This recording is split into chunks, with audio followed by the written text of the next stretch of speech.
Hey, what's going on, kids? It's Sean Mormelo here. Little live video in the car while I drive to where I need to go from the mountains. Today I'd like to talk about the fact that the music industry has changed so much, so quickly over the last decade or so, that it's almost hard to know where to begin, know where to navigate. When I first started touring for originals, there was the Indie Musician Survival Guide. There was a couple touring, survival guide magazine things that you would get. Then you would call all the venues months and months in advance. You would send promo packs, and you would finally get a chance to talk to some of the people who book.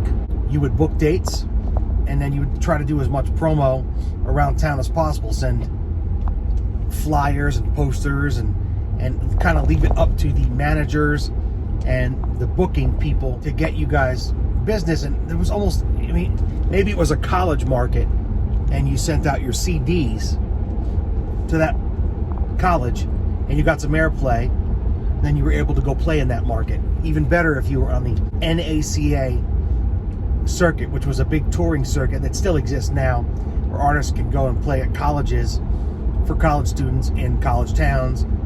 And there's a process on how to do that. There's NACA conventions that you go to, and then you buy a booth and you set up your promo there, and buyers come in and they book you. And bands like Dave Matthews and Zach Brown started out doing some of that kind of stuff, as well as playing frat parties. And Howie Day, that guy, you and I collide, that guy who there was allegations of touchy-feely improprieties, and apparently it totally ruined his career. But you could get on that circuit, you could build a following, start playing in those little college towns, and then those college towns dotted the landscape, such as the Southeast or the Northwest or the Midwest or Texas. After a few years, you could go from one college town to the next college town, and those towns would play your albums, play your tunes, and promo would be done. You would play at colleges doing NACA gigs that were kind of anchor gigs in the region, or the town for that matter. And you could sell records, and you could tour, and you could build a following. That's how Hootie and the Blowfish did it. That's how Dave Matthews did it at the beginning. But that's 30 years ago. I think the problem today is we're more connected and more disconnected than ever with social media and cell phones and stuff. And that paradigm, you can still go do all that, and that's fine. And I will do some videos on exactly how to do that. But really today, what you need to do to book tours is you need to develop your social media presence, and you need to have detailed analytics as to who is coming to see you and where. And Facebook ads work really well because you can target demographics within a region, specific demographics within a region, and with your ads, and then you could see who's engaging.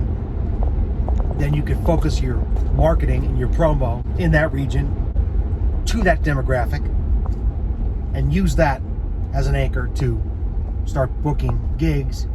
And then if you do that enough in an area and a region, you can book tours. You build something up in a little dot, and then another dot, another dot, another dot, and then you connect the dots. That's how you book a tour. Then once you do that enough times, and you're selling records and people like you, then you can start working on building your tribe, your real tribe. Getting your own space on the internet somewhere. Then you can start offering very exclusive products, services, retreats, packages, exclusive content, Zoom concerts. There's all sorts of things you can do with your exclusive tribe. And then they say if you develop 1,000 real fans, you can make a living. So that is how you make a living as an independent artist in 2023 and moving forward. That's the only way I can think of, other than becoming the next Taylor Swift. Because as an indie, it's harder than ever. I think playing covers and performing originals It's a bit like oil and water.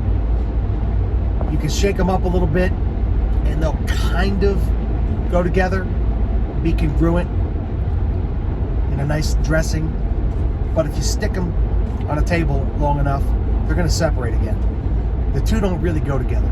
The same people that want to casually listen to a talented musician do their interpretations of songs that they know and love are not the same people who are going to become Sean Mormelo's fan or your fan. You know, they're not the same people who want to hear your music. They want to hear Zach Brown and Van Morrison, Bruce Springsteen, and John Mayer, Grateful Dead.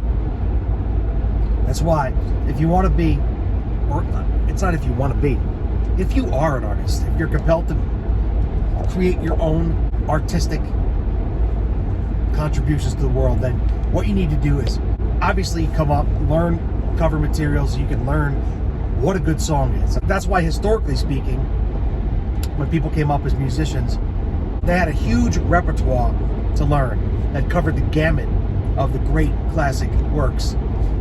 And eventually that taught them how to play well, and it also taught them how to write songs. If you play 1,000 of the greatest songs ever, it's going to be real easy for you to start comparing your own songs to those songs. And if you keep that standard and you're talented and you work really hard, you're going to get to the point where you can write your best tunes that are on par with some of the great artists out there. That's at least hopefully the goal, but I think that's the only way to do it. You can't be in a vacuum somewhere not listening to anybody else. I mean, let me rephrase that. There are artists that are so unique and so much of an enigma that they don't sound like anybody else in the world. Sufjan Stevens is one of them. Joni Mitchell was one of them at the time. But those artists are 1 in 100 million. For most people, most great artists, you are a product of what you consume. Hey, we're all a product. You are what you eat, right? You're a product of the closest 5 people around you, you know? So it stands to reason your art is going to be a product of the art that you love and have listened to and have learned and have consumed. So that's neither here nor there. That's just a tangent. But so to wrap up this video, if you want to have a career as an artist today, leverage social media.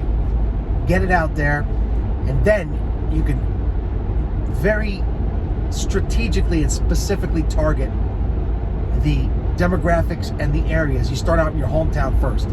Get big in your hometown, then you can branch out to the next town, then the next county, and then several counties away, and then the state, and then the region, and go from there. If you're young and you're hip, target the college towns, target the college stations. Try your hand at NACA. Just Google the NACA conference. How to start touring the NACA circuit. All right, so anyway, I'm Sean Mormelo. I teach people how to make a living as a musician. It's simple as that. I've been doing it for over 30 years. I'm on a little break right now, hanging out in the mountains, but I'll be back to it in a few months, kicking ass and taking names. And so I hope you do the same. And if you like this content, please like and subscribe. And I'll talk to you soon. Bye.